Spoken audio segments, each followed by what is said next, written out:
জমায়েত আইএসএফ কর্মীদের বিক্ষোভ দেখাচ্ছেন তারা। আর কিছু সময়ের অপেক্ষা, তারপরে কিন্তু একদম জোড়াসাঁকো থানা থেকে এই ব্যাংশাল আদালতে নিয়ে আসা হবে নওশাদ সিদ্দিকীকে, আইএসএফ বিধায়ক নওশাদ সিদ্দিকীকে। আর যে পরিস্থিতি আমরা দেখতে পাচ্ছি, এই নওশাদের মুক্তির দাবিতে মিছিল, ভাঙড়ে প্রতিবাদ মিছিল আইএসএফ এর, প্রতিবাদ মিছিল আইএসএফ কর্মীদের, নওশাদের মুক্তির দাবিতে মিছিল ভাঙড়ে, প্রতিবাদ মিছিল আইএসএফ কর্মীদের। একদিকে যখন ভাঙড়ে এই ছবি দেখতে পাচ্ছি, আর অন্যদিকে নদিয়ার কালীগঞ্জেও সেখানে রাস্তা অবরোধ করে বিক্ষোভ আইএসএফ কর্মীদের। নদিয়ার কালীগঞ্জের ছবি আপনাদের সামনে দেখাচ্ছি, ভাঙড়েও প্রতিবাদ মিছিল। আর অন্যদিকে আদালতের বাইরেও জমায়েত, যেখানে একাধিক অভিযোগের ভিত্তিতে আইএসএফ বিধায়ক নওশাদ সিদ্দিকী তাকে গ্রেপ্তার করা হয়েছে। গতকাল আমরা দেখেছি ধর্মতলা চত্বরে একদম ধুন্ধুমার পরিস্থিতি, পুলিশের সঙ্গে তুমুল ধস্তাধস্তি। ধর্মতলা থেকে প্রথমে আটক, তারপরে গ্রেপ্তার করা হয় নওশাদ সিদ্দিকীকে। জোড়াসাঁকো থানায় রয়েছে আইএসএফ বিধায়ক নওশাদ সিদ্দিকী, এবং আমাদের প্রতিনিধি ঐন্দ্রিলা যেমনটা জানালো,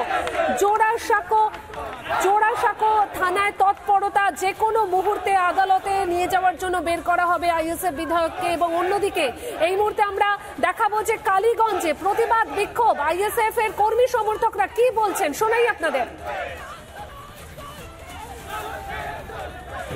আজকে আমরা এখানে যে অবস্থান নিয়েছি তার কারণ হচ্ছে আমাদের আইএসএফ দলের যিনি প্রেসিডেন্ট, তার হচ্ছে নওশাদ সিদ্দিকী, তিনি গণ আন্দোলন করছেন সারা পশ্চিমবাংলাব্যাপী।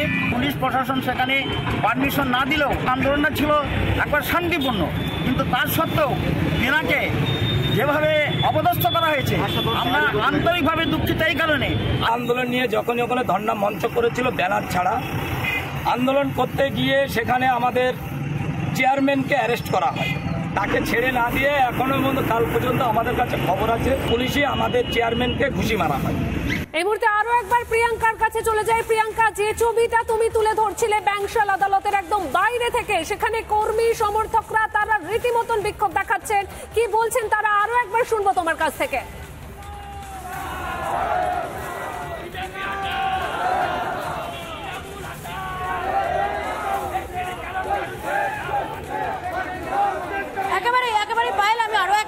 চেষ্টা করবো এই সামগ্রিক যে চিত্রটা, আমার ভিডিও জার্নালিস্টকে বলবো একবার সামগ্রিক চিত্রটা তুলে ধরার জন্য, এবং যারা আইএসএফ এর কর্মী সমর্থক রয়েছে তাদের সাথে কথা বলার চেষ্টা করবো।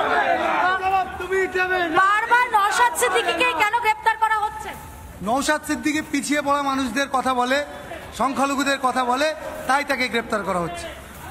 একদম যারা আইএসএফ এর কর্মী সমর্থক রয়েছেন তারা মোটামুটি একটি বক্তব্য বারংবার তুলে ধরছেন যে সরকার পক্ষ কোনোভাবে ভয় পেয়েছে বা ভয় পাচ্ছে, এমনটাই তাদের বক্তব্য। আরো কথা বলার চেষ্টা করবো। দাদা, বারবার নওশাদ সিদ্দিকীকে কেন গ্রেপ্তার করা হচ্ছে?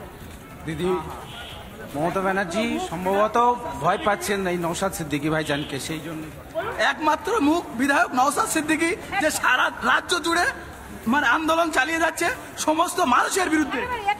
দেখো, যারা রয়েছেন আইএসএফ এর কর্মী সমর্থক তাদের একটাই বক্তব্য যে নওশাদ সিদ্দিকীকে বারবার ইচ্ছাকৃত এইভাবে গ্রেপ্তার করা হচ্ছে, এবং তাকে ইচ্ছাকৃত বারংবার এভাবে হেনস্থা করা হচ্ছে গ্রেপ্তার করে। আরো যারা রয়েছেন, আমি আরো কয়েকজন কর্মী সমর্থক, বারবার নওশাদ সিদ্দিকীকে কেন গ্রেপ্তার করা হচ্ছে?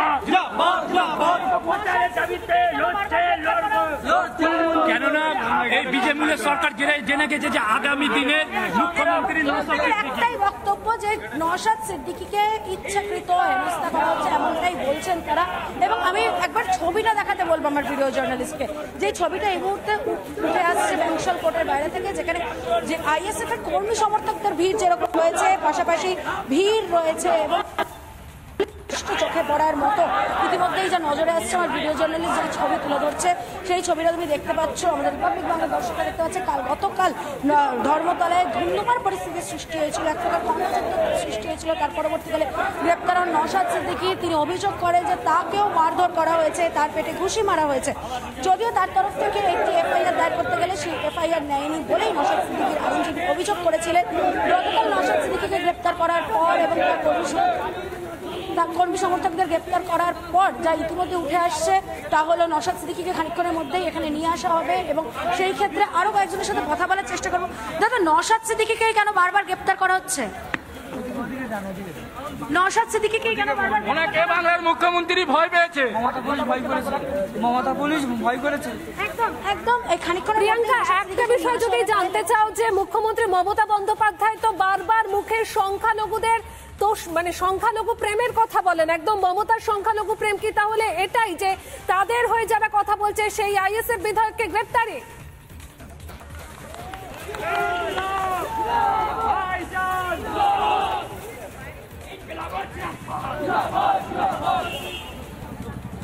একদম একদম পায়েল, আমি ঠিক এই এই বিষয়ে কথা বলার চেষ্টা করবো যারা আইএসএফ এর কর্মী সমর্থক রয়েছেন তাদের সাথে কি বলছেন তারা শুনবো। মমতা বন্দ্যোপাধ্যায় বারংবার সংখ্যালঘুদের হয়ে কথা বলেন, সংখ্যালঘু প্রেমের কথা বলেন, সে অন্যদিকে দাঁড়িয়ে নওশাদ সিদ্দিকী বারংবার অ্যারেস্ট হন, কি বলবে? যারা দ্বিচারিতা করে তারা তো এইরকমই বলে সংখ্যালঘু প্রেম দেখাচ্ছে আর সংখ্যালঘুদেরই পেছন দিয়ে ছুরি মারছে, ওটা তো আর মেকি প্রেম, আর এই মেকি প্রেমই তো পশ্চিমবাংলার সংখ্যালঘুদের বেশি সর্বনাশ করেছে।